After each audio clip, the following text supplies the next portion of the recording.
Have you ever noticed what happens when a woman simply stops fighting for the narrative? I'm not talking about the silence used as a weapon, the kind that feels like a cold shoulder or a tactical punishment. I mean a sudden, terrifying absence of friction. It is a strange phenomenon because most men, myself included, claim to want peace. Yet we build our entire sense of worth on the noise of being wanted. When that noise stops, the silence does not feel like peace at all. It feels like falling. I remember sitting across from someone years ago in a diner, the smell of burnt coffee hanging in the air. I expected the usual push and pull, the argument about where I had been. Instead, she just looked at her hands, adjusted a silver ring on her finger, and said nothing. There was no anger in her eyes, just a vacancy I couldn't place. That vacancy is more aggressive than any scream because it suggests you're no longer the main character. In that moment, the male ego scrambles to fill the void, usually with defensiveness or rationalization. We tell ourselves she is just in a mood, or that we finally won the argument, but the victory feels hollow, like winning a game nobody else is playing. You find yourself checking your phone, looking for a distraction, maybe the score of a game or a text. You do anything to avoid the realization that the tension holding the relationship together was mostly coming from her end. This is where things get interesting and, frankly, a bit painful to admit. We often mistake a woman's emotional labor for our own importance, assuming that her effort to fix things is proof of our value. When she stops fixing, we are left holding the broken pieces of our own inadequacy, and we don't know where to put them. I used to think I was the stoic one, the rock in the storm. Then the storm dissipated on its own, and I was left standing there, ridiculous and unnecessary. The silence I am describing is not a pause, it is a mirror.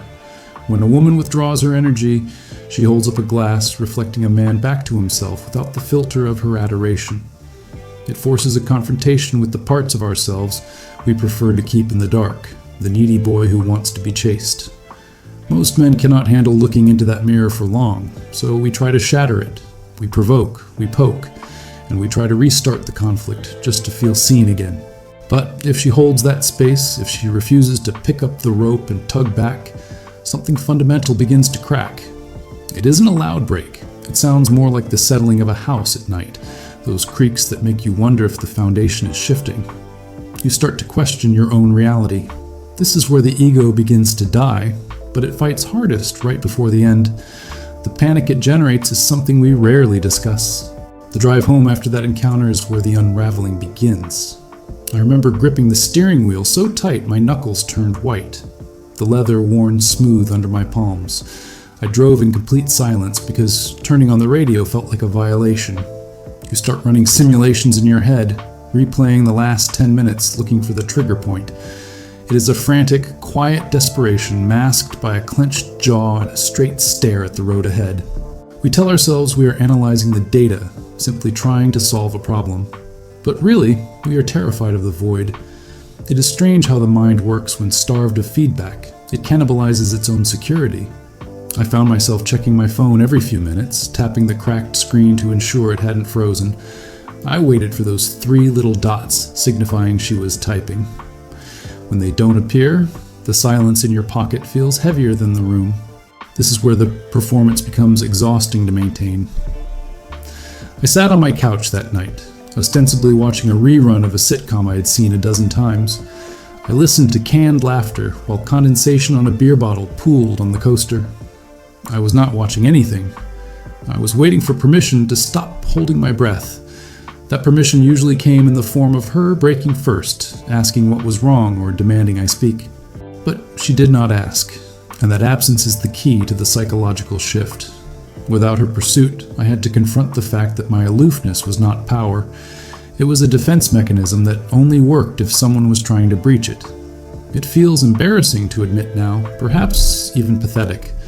I realized I did not actually know who I was in that relationship without the dynamic of being the one who cares less. The silence stripped away my leverage. This is the specific suffering that changes a man, though we rarely admit it to friends over drinks. We might complain that she is cold or that women are impossible. But deep down, in the quiet hours of the early morning, when the refrigerator hum sounds like a jet engine, we know the truth. Her silence has removed the distraction of conflict. Now, we are forced to sit with the uncomfortable reality of our own emotional dependency. It usually takes about 3 days for the indignation to drain away, leaving you with nothing but the raw truth. I remember standing in my kitchen on a Tuesday, staring blankly at the expiration date on a carton of milk. I realized I had no one to tell about my day. Not because she wouldn't listen, but because I had spent so long pretending I didn't need her to. The silence had morphed from a sharp pain into a dull, heavy ache behind my ribs. This is the phase where the ego finally runs out of fuel. You stop checking the phone to see if you have won, and start checking just to see if you still exist in her world. It is humbling to realize that while you were playing chess, protecting your king, she simply stood up and walked away from the board. The game assumes 2 players. Without her engagement, your strategy is just neurosis.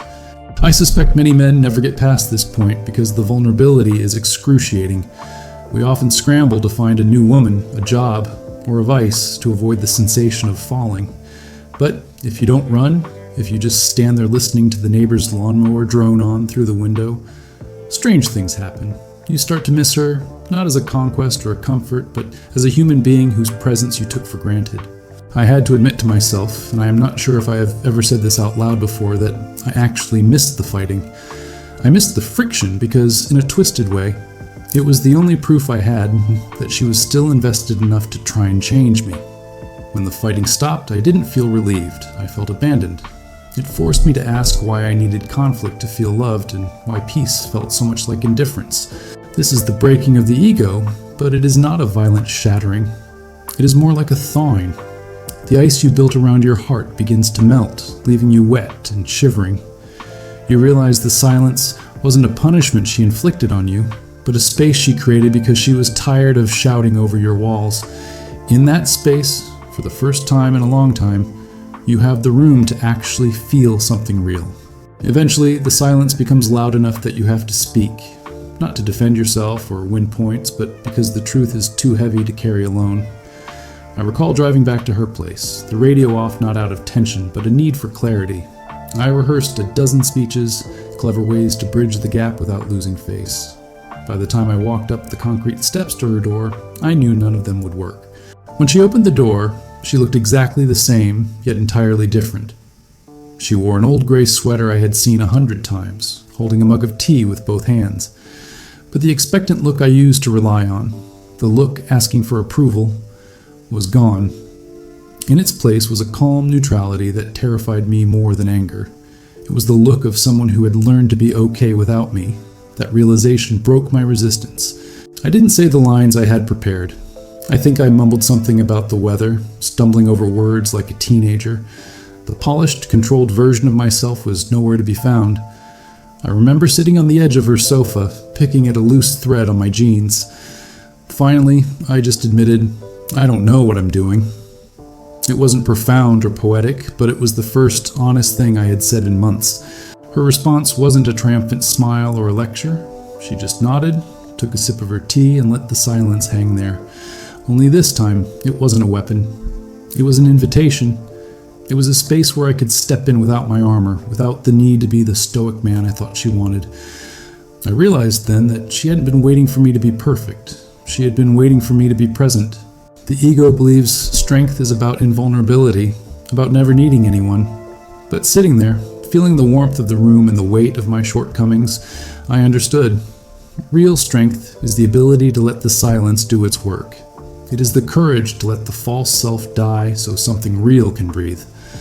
We spend so much time making noise to prove we matter, unaware that profound connection begins where the noise ends.